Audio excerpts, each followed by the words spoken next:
Hey guys, I'm Kate and this is my booktube. Welcome to the video where I talk about what I thought of Cinder by Marissa Mayer.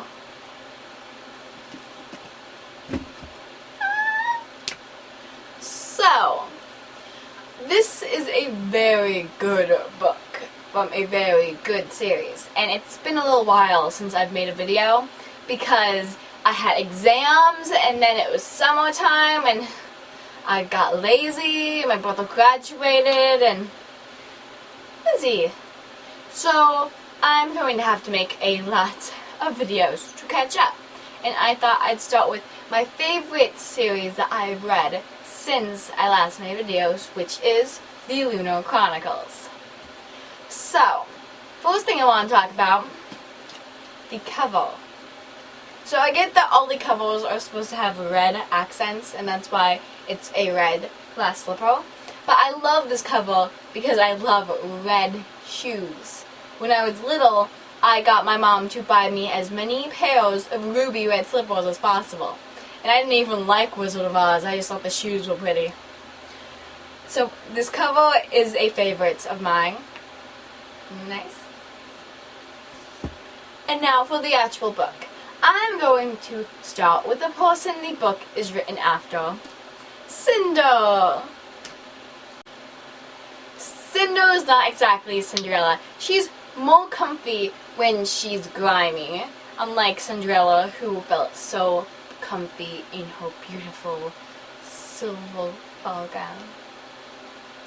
She is small, independent.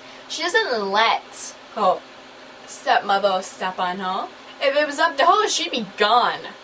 It's the Cyborg Protection Act which is stopping her from being able to do what she wants.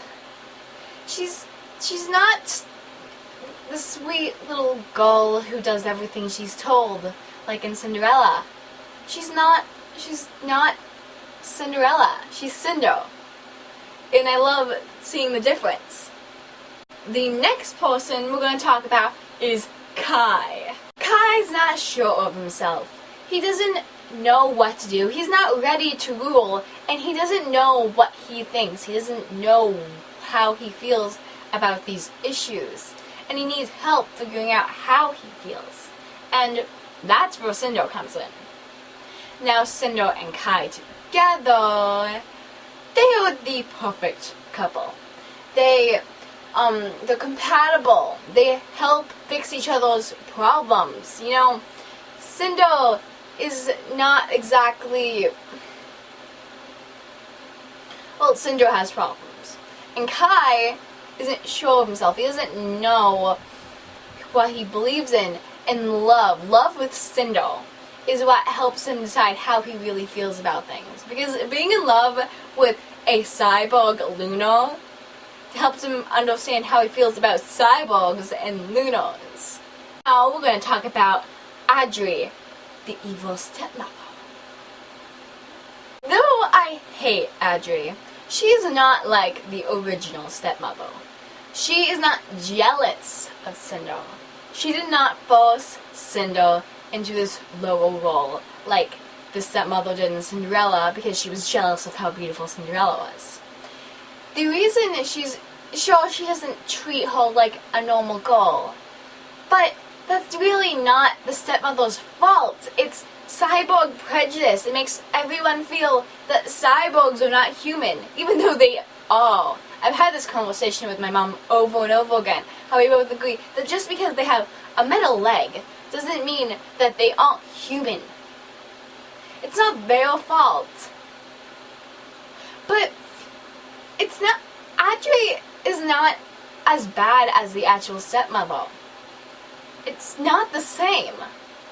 Sure, she could have been so much better to Cinder, and she is a terrible person.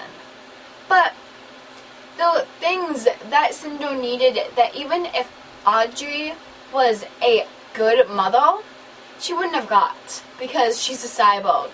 And that Cyborg Protection Act is in the way. Now we're going to talk about Dr. Orland. Now he was frustrating. You are waiting for all these things to be told to Cinder, and you're wondering if Dr. Olin knows because he hasn't said anything about it, but he is always waiting for the right time to tell Cinder. So he never tells her until the end. Really. It was not funny at all that he wasn't telling her. It was quite aggravating. And it's not like it wasn't obvious to the readers. I guessed that Princess Celine was Cinder the second time they brought Princess Celine up. It just made sense. And yeah, she's all surprised at the end, which is why it is such a bad thing he didn't tell her. And why we were wondering this whole time if he even knows. But it's just so frustrating that he couldn't have told her sooner.